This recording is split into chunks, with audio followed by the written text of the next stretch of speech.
வணக்கம் மக்களே, நான் தான் உங்கள் சரவணன் பேசிகிட்டு இருக்கேன். இப்போ நம்ம பார்த்துட்டு இருக்கிறது நிஃப்டியோட என்னோடய ட்ரேடிங் பிளாட்ஃபார்மை பார்த்துட்டு இருக்கீங்க. அதில் நம்ம நிஃப்டி என்ன பண்ணிகிட்டு இருக்கோம் அப்படின்றத பார்க்க போகிறோம்.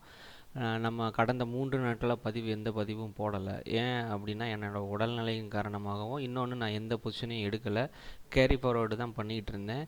நேற்று எக்ஸ்பைரின்றதுனால அந்த கேரி ஃபார்வர்ட் பண்ண ஆப்ஷன் 22,100 கால் முடிஞ்சிருச்சு, அதாவது 0 ஆயிடுச்சு. ஸோ நம்மக்கிட்ட இருந்த மொத்த பணமும் 2,200 வரைக்கும் காலி, 800 இருந்தது. செபி ரூல் படி 3 மாதத்துக்கு ஒருக்க அக்கௌண்ட்டில் இருக்கிற பணத்தெல்லாம் திருப்பி பேங்க்குக்கு பே அவுட் போடணுங்கிறனால அந்த 800 என் பேங்க் அக்கௌண்ட்டுக்கே வந்துருச்சு.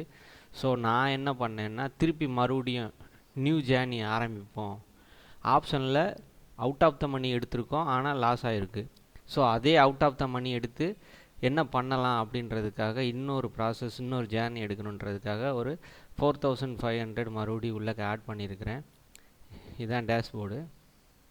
4,549 ஆட் பண்ணியிருக்கிறேன். இன்றைக்கி என்ன பண்ணியிருக்கோம் அப்படின்னா, அதே அவுட் ஆஃப் த மணி தான் எடுத்துருக்கிறேன். ஆனால் இந்த மந்தோடைய கடைசி எக்ஸ்பைரி டேட்டு 25 ஜனவரி. அதே 22,100 கால் 69.95 வாங்கியிருக்கேன். 88.45 முடிச்சிருக்கேன். இன்றைக்கி அது போன ரேட்டு மட்டும் 139 நான் 22,000 காலும் போட்டு பார்த்தேன், 22,050 காலும் ஒரு ரேட்டு போட்டு வச்சுருந்தேன். எனக்கு ரெண்டுமே கிடைக்கல, ரெண்டையும் கேன்சல் பண்ணிட்டேன். எனக்கு கிடைச்சது 22,100 காலோடைய ஆப்ஷன் தான் கிடச்சிச்சு. 69.95 வாங்கினேன், 88.45 விற்றுருக்குறேன்.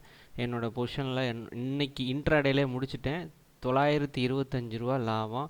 நான் இன்வெஸ்ட்மெண்ட் பண்ணது 4,500, 925 லாபம். ஏற்கனவே நம்ம 2,200 லாஸ் பண்ணதில் இப்போ 925 கெயின் ஆயிருக்கு.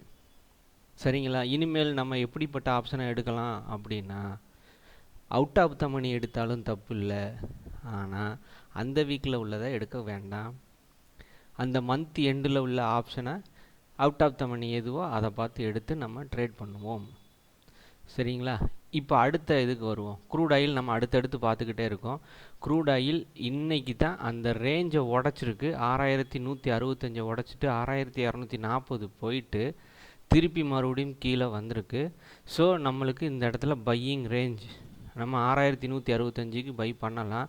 நம்மளுடைய ஸ்டாப்லஸ் எதுன்னு பார்த்தீங்க அப்படின்னா, இந்த இருக்குது பார்த்தீங்களா, 5,848 இந்த இடம் தான். 5,847 48 ரேஞ்சு வருது.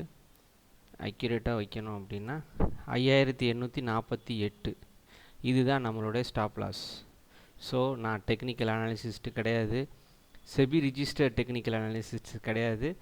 நீங்கள் என் பேச்சை கேட்கணுன்னு அவசியம் இல்லை. இது கற்பித்தலுக்கு மட்டுமே. சரிங்களா? நன்றி, வணக்கம்.